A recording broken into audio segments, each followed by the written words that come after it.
Hi అండి, అందరికీ నమస్కారము. ఈ వీడియోలో అయితే నేను మీకు ఒక మంచి మనీ సేవింగ్ ఐడియా అయితే ఎక్స్ప్లెయిన్ చేస్తానండి. ఈ పద్ధతిలో కనుక మీరు కూడా డబ్బులు సేవ్ చేసుకున్నారనుకోండి, 21,600 రూపాయల నుంచి ₹1,00,000 దాకా అయితే సేవ్ చేసుకోవచ్చు. అది ఎలాగో అనేది నేను మీకు ఇప్పుడు ఈ వీడియోలో ఎక్స్ప్లెయిన్ చేస్తాను. మన సంపాదన చిన్నదైనా కానీ సేవింగ్స్ అనేటివి ఉంటూ ఉండాలండి. అంటే సంపాదనకు తగినట్లే సేవింగ్స్ కూడా చేసుకుంటూ ఉండాలంటే మన సంపాదన తక్కువ అనుకోండి, తక్కువ అమౌంట్తోనే సేవింగ్స్ అనేటివి స్టార్ట్ చేస్తూ ఉన్నామనుకోండి, ఏదో ఒక రోజు ఆ సేవింగ్స్ అనేటివి మనకి కొంచెం ఎక్కువ అమౌంట్ లాగైతే కన్వర్ట్ అయ్యి వాటికి ఉపయోగపడుతూ ఉంటాయి కదా. అదే మనకి తక్కువ శాలరీ వస్తుంది, ఇంకా సేవింగ్స్ ఏం చేసుకోలేము అనేసి అయితే ఎప్పుడూ అనుకోవద్దు. తక్కువ సంపాదించినా ఎక్కువ సంపాదించినా కానీ కంపల్సరీగా సేవింగ్స్ అనేటివి చేసుకుంటూ ఉండాలండి. అలా సేవింగ్స్ చేసుకోవటం వల్ల మనకు చాలా ఉపయోగాలు అయితే ఉంటూ ఉంటాయి. ఇప్పుడు నేను మీకు ఈ వీడియోలో అయితే డబ్బుల్ని ఎలా సేవ్ చేసుకోవాలి, సేవ్ చేసుకున్న డబ్బుల్ని ఎలా రెట్టింపు చేసుకోవాలనేది అయితే ఎక్స్ప్లెయిన్ చేస్తాను. ఇంకా మన ఛానల్లో చాలా మనీ సేవింగ్ ఐడియాస్ అయితే ఉన్నాయండి. మనీ సేవింగ్ ఐడియాస్తో పాటు స్కీమ్స్ గురించి వీడియోస్ కూడా ఉన్నాయి. అంటే ఇట్లా డబ్బులు ఎలా సేవ్ చేసుకోవాలి, ఆ సేవ్ చేసుకున్న డబ్బుల్ని వేటిలో ఇన్వెస్ట్ చేస్తే రెట్టింపు అవుతాయి అనే వీడియోస్ అయితే ఉన్నాయి. ఛానల్ని ఫస్ట్ టైం మనకి ఎవరైనా చూస్తున్నట్లయితే ఒకసారి రిమైనింగ్ వీడియోస్ కూడా చూసి మీకు యూస్ఫుల్ అనిపిస్తే ఛానల్ను సబ్స్క్రైబ్ చేసుకొని కొంచెం సపోర్ట్ చేయండి. అంటే గవర్నమెంట్కి సంబంధించిన స్కీమ్సే ఉన్నాయండి మన ఛానల్లో అన్నీ కూడాను. అంటే బ్యాంకులో స్కీమ్స్ అండ్ అలానే పోస్ట్ ఆఫీస్లో స్కీమ్స్ గురించి వీడియోస్ ఉన్నాయి. ఇంకా గోల్డ్కి సంబంధించిన వీడియోస్ కూడా ఉన్నాయి. అంటే గోల్డ్ స్కీమ్స్ ఎలా కడితే బెస్ట్ అండ్ గోల్డ్ని మనం ఎలా కొనుక్కుంటే బెస్ట్ అనే వీడియోస్ అయితే ఉన్నాయి. ఛానల్ని ఫస్ట్ టైం మనకి ఎవరైనా చూస్తున్నట్లయితే ఒకసారి రిమైనింగ్ వీడియోస్ కూడా చూసి ఛానల్ని సబ్స్క్రైబ్ చేసుకొని సపోర్ట్ చేయండి. ఇంకప్పుడు మనీ సేవింగ్ ఐడియా అయితే ఎక్స్ప్లెయిన్ చేస్తానండి. ఇందాక చెప్పాను కదా, 21,000 రూపాయల నుంచి ₹1,00,000 దాకా అయితే సేవ్ చేసుకోవచ్చు అని చెప్పేసి, అది ఎలా అనేది నేను మీకు ఇప్పుడు ఇక్కడ చెప్తాను. ఈ మనీ సేవింగ్ ఐడియా అయితే మటుకి ఏ రోజు సంపాదించే వాళ్ళు రోజు కొంత అమౌంట్ చొప్పున సేవ్ చేసుకోవాలి. మంత్లీ వన్స్ అంటే నెలకు ఒకసారి సంపాదన వస్తూ ఉంటుంది కొంతమందికి. అలాంటి వాళ్ళు నెల మొత్తం మీద ఒకేసారి ఇప్పుడు నేను చెప్పే అంత అమౌంట్ అయితే తీసుకొని పక్కన పెట్టుకోవాలండి. చాలామందికి మంత్లీ శాలరీస్ వస్తూ ఉంటాయి. కొంతమందికి ఏ రోజు సంపాదన ఆ రోజు సంపాదిస్తూ ఉంటారు కదా, అట్లా ఇద్దరికి యూజ్ అవుతుంది అని చెప్పేసి చెప్తున్నాను. ఇంక ఇప్పుడు మనం స్టార్టింగ్ ₹5 నుంచి స్టార్ట్ చేయాలండి. ₹5 నుంచి స్టార్ట్ చేసి ₹115 లోపు అయితే సేవ్ చేసుకుంటాం ఈ మనీ సేవింగ్ ఐడియా అనేది. ఇంక ఇప్పుడు రోజువారీ వాళ్ళకి అండ్ నెలవారీ వాళ్ళకి కూడా ఒకేసారి చెప్తాను. ఇప్పుడు మీకు రోజువారీ సంపాదన వస్తుంది అనుకోండి, రోజువారీ సంపాదించే వాళ్ళు రోజుకి ₹5 చొప్పున నెల మొత్తం కూడా సేవ్ చేసుకోవాలి. అంటే నెలకి ఒక 30 రోజులు, రోజుకి ₹5 చొప్పున ఒక 30 రోజుల పాటు సేవ్ చేసుకున్నాం అనుకోండి, నెల మొత్తం మీద కలిపి ₹150 అయితే అవుతాయి కదా. ఇట్లా అదే నెలవారీ సంపాదన వచ్చేవాళ్ళు నెల మొత్తం మీద ఒకేసారి ఒక ₹150 అయితే తీసుకొని పక్కన పెట్టుకోవాలి. రోజువారీ సంపాదించే వాళ్ళు రోజుకి ₹5 చొప్పున తీసుకొని పక్కన పెట్టుకుంటే నెలకి ₹150 అయితే అవుతాయి.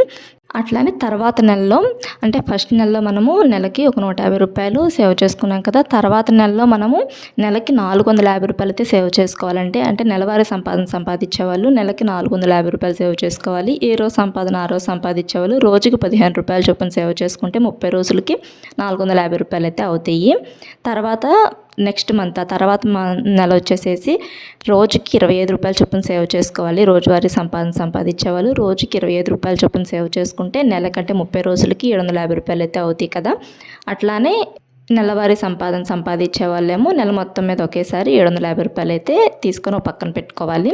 తర్వాత నెలలో రోజువారీ సంపాదించే వాళ్ళు రోజుకు ఒక ₹35 చొప్పున తీసుకొని పక్కన పెట్టుకుంటూ ఉన్నామనుకోండి, నెల మొత్తం మీద కలిపి 30 రోజులకి ₹1,150 అయితే అవుతాయి. అట్లా నెలవారీ సంపాదించే వాళ్ళేమో ₹1,150 తీసుకొని పక్కన పెట్టుకోవాలి. అంటే రోజువారీ సంపాదించే వాళ్ళు రోజుకి ఇంత అమౌంట్ చొప్పున సేవ్ చేసుకుంటూ నెల మొత్తం మీద ఇంత అమౌంట్ అయితే చేసుకోవాలి.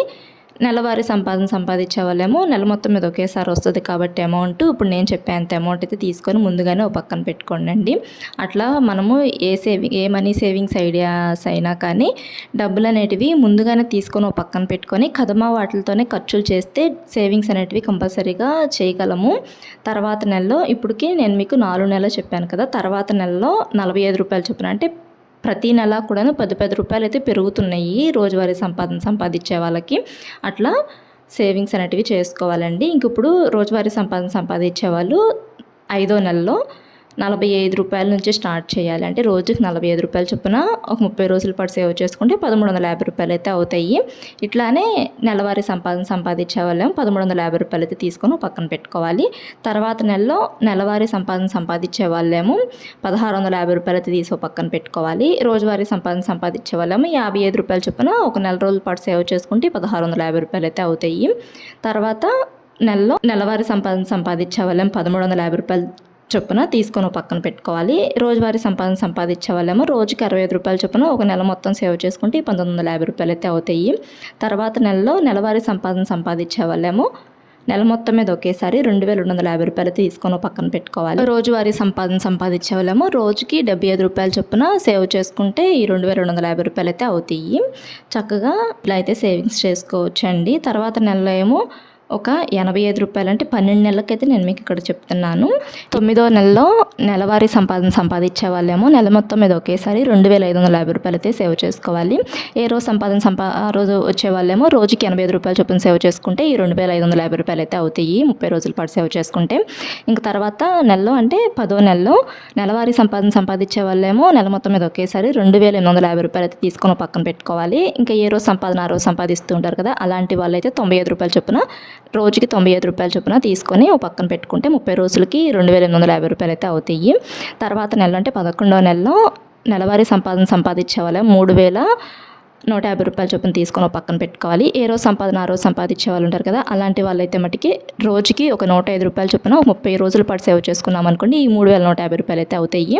తర్వాత 12వ నెలలో నెలవారీ సంపాదించే వాళ్ళ 3450 రూపాయల చొప్పున అంటే నెల మొత్తం మీద ఒకేసారి ఈ అమౌంట్ అయితే తీసుకొని పక్కన పెట్టుకోవాలి. రోజు కొంత అమౌంట్ చొప్పున సేవ్ చేసుకుంటూ ఉంటారు కదా, అలాంటి వాళ్ళు ఏమంటే ఏ రోజు ఆ రోజు సంపాదిస్తూ ఉంటారు కదా, అలాంటి వాళ్ళైతే మట్టుకి రోజుకి 115 రూపాయల చొప్పున ఒక 30 రోజుల పాటు సేవ్ చేసుకుంటే ఈ 3450 రూపాయలు అయితే అవుతాయండి.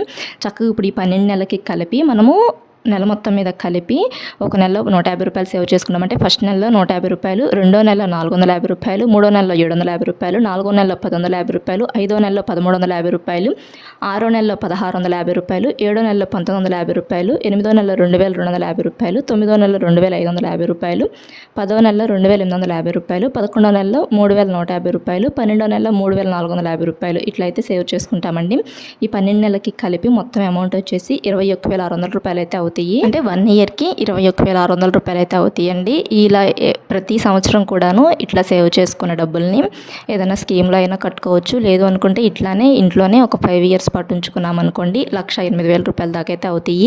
ఈ 1,80,000 రూపాయలు మనం ఫిక్స్డ్ డిపాజిట్ చేసుకుంటూ ఉన్నాం అనుకోండి, ఇప్పుడు 1,00,000 రూపాయలు ఫిక్స్డ్ డిపాజిట్ చేసుకున్నాం అనుకోండి, నెలకి మనకు ఒక 1000 రూపాయలు అన్న వస్తూ ఉంటాయి. ఆ 1000 రూపాయలు తీసుకెళ్ళి ఏదైనా స్కీమ్లో కట్టుకోవచ్చు. మనకి అసలు ఉంటుంది, అంటే ఈ 1,00,000 రూపాయలు ఉంటుంది, అండ్ మనం ఇంకో స్కీమ్లో కడతాం కదా, మనకు వచ్చే వడ్డీ ఆ స్కీమ్లో డబ్బులు కూడా వస్తాయి. అంటే 5 ఇయర్స్ దాకా ఇట్లా ఇప్పుడు నేను చెప్పే మనీ సేవింగ్ ఐడియా సేవ్ చేసుకున్నా పర్లేదు. లేదనుకుంటే మీ దగ్గర ఆల్రెడీ ఒక 1 lakh రూపీస్ అనేటివి ఉన్నాయి అనుకోండి, ఆ 1,00,000 రూపాయలు ఫిక్స్డ్ డిపాజిట్ చేసుకున్నారనుకోండి, బ్యాంక్లో అయినా కానీ అండ్ పోస్ట్ ఆఫీస్లో అయినా దేంట్లో అయినా కానీ గవర్నమెంట్కి సంబంధించిన దాంట్లోనే ఫిక్స్డ్ డిపాజిట్ చేసుకోండి. అంటే మనం చేసే 1,00,000 రూపాయలు అయినా కానీ మనకి కొంచెం సెక్యూర్గా ఉంటాయి కదా గవర్నమెంట్కి సంబంధించినవి అయితే. అట్లా ఒక 1,00,000 రూపాయలు కనుక మనము ఫిక్స్డ్ డిపాజిట్ చేసుకున్నాం అనుకోండి, దాని నుంచి మనకి నెలకి 1000 రూపాయల వడ్డీ అనేది వస్తూ ఉంటుంది. అట్లా కాకుండా చివరిలో వడ్డీ తీసుకున్నాం అనుకోండి, మనకి ఆ వడ్డీ మట్టుకే వస్తుంది. అట్లా కాకుండా మనము ప్రతి మంత్ వడ్డీ తీసేసేసుకొని, అంటే ప్రతి నెల 1000 రూపాయలు తీసుకొని 5 ఇయర్స్ పట్టుకు దాంట్లోనే, అంటే టెన్యూర్ టైం ఉంటుంది, 5 ఇయర్స్ పట్టుకు దాంట్లోనే ఉంచుకొని 5 ఇయర్స్ తర్వాత మనము అసలు తీసుకుంటాము. మనకు 5 ఇయర్స్ దాకా వడ్డీ కావాలి అని అంటే ప్రతి నెల కూడా 1000 రూపాయలు అయితే మన అకౌంట్కి అనేది వేస్తూ ఉంటారు. ఆ 1000 రూపాయలు మనము ఆర్డీ స్కీమ్లో కట్టుకోవచ్చు అండి. మళ్ళీ ఆ 1000 రూపాయలని మనము రిటర్న్ ఆర్డీ స్కీము అని పోస్ట్ ఆఫీస్లో కానీ బ్యాంక్లో కానీ రెండిట్లో ఉంటూ ఉంటుంది. ఆర్డీ స్కీమ్లో కట్టుకున్నాం అనుకోండి, మనకి 5 ఇయర్స్కి అసలు ప్లస్ వడ్డీ కలిపి ఒక 72,000 రూపాయలు అయితే వస్తాయండి. అదే మనం ఈ ఆర్డీ స్కీమ్లో కట్టకుండా ఫిక్స్డ్ డిపాజిట్లోనే ఉంచుకున్నాం అనుకోండి, అంటే నెలకి 1000 రూపాయలు తీసుకోకుండా వాళ్ళ దగ్గరే ఉంచుకున్నాం అనుకోండి, మనకు 5 ఇయర్స్కి ఒక 60,000 రూపాయలు మాత్రమే వస్తాయి. ఇంకా మనం ఈ ఆర్డీ స్కీమ్లో కట్టుకోవడం వల్ల మనకు ఒక 10,000 రూపాయల లాభం అయితే వచ్చింది కదా. ఇట్లయితే ఆలోచిస్తే మనం డబ్బులు దాచుకోవడమే కాదు, దాచుకున్న డబ్బులు రెట్టింపు చేసుకోవడం కూడా మనకు వస్తుందండి. వీడియో నచ్చితే లైక్ చేయండి. మా ఛానల్ ఫస్ట్ టైం మనకి ఎవరైనా చూస్తున్నట్టు సబ్స్క్రైబ్ చేసుకోండి. Thanks for watching.